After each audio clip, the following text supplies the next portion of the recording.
grand ennemi, c'est la Bible. Vous dites que, regardez la question, vous dites que les femmes n'ont pas le droit d'enseigner, de prêcher la parole.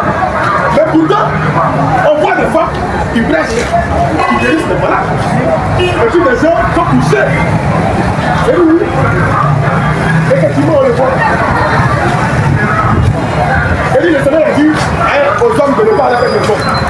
Mais on voit des hommes qui vont aller avec les hommes. On va lire le futur. On va lire même le futur. Et puis à cet homme-là d'abord, quand tu dis vous dites, ce n'est pas fait. Ce n'est pas mon texte.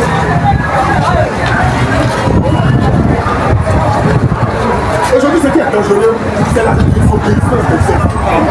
Il n'y a pas quelque chose. Il n'y a pas. C'est-à-dire, les chrétiens d'aujourd'hui, leur plus grand ennemi, c'est la Bible. Je n'ai jamais vu ça. Les chrétiens qui disent qu'on chrétien, on fait sa Bible. C'est le diable seul qui se fâche. Quand la parole de Dieu est chrétienne. Verset biblique. 1 Timothée chapitre 2, verset 11. On va lire 2 verset 2. Que la femme écoute l'instruction en silence avec une entière soumission. Ne permet pas à la femme d'enseigner ni de prendre de l'autorité sur l'homme.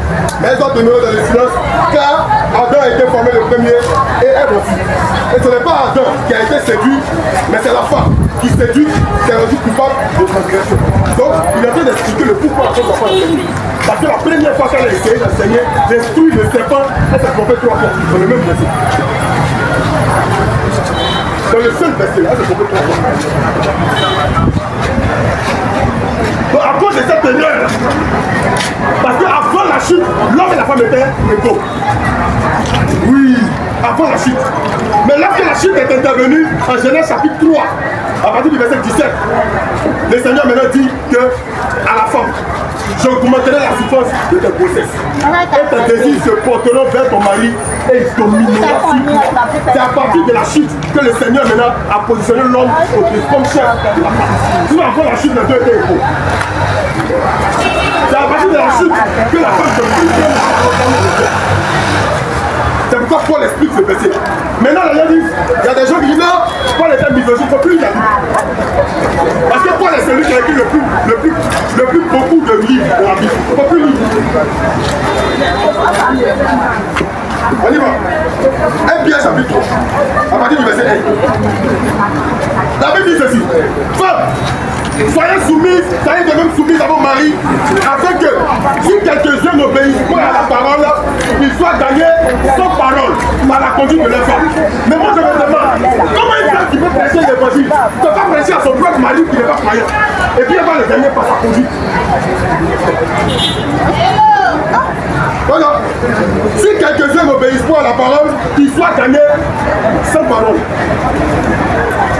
Donc toi tu peux prêcher à ton mari pareil qu'à la maison, mais tu dois prêcher à papa des gens si la chaîne.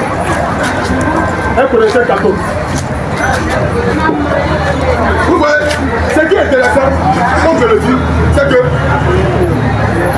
vous allez voir que la plupart de ceux qui ont abandonné la parole, quand ils doivent se défendre sur ces choses-là, ils disent est-ce que je sais de Dieu? Amen. C'est tout, hein? Amen. Ils ne vont jamais se prendre une écriture. Ils disent non, la Bible dit, voilà telle femme, elle était apôtresse. Voilà telle femme, elle était pasteuse, ou même pasteur. Voilà telle femme, elle était docteuse. Vous mettez, ils ne vont jamais te montrer cette écriture. Est-ce que le Saint-Esprit est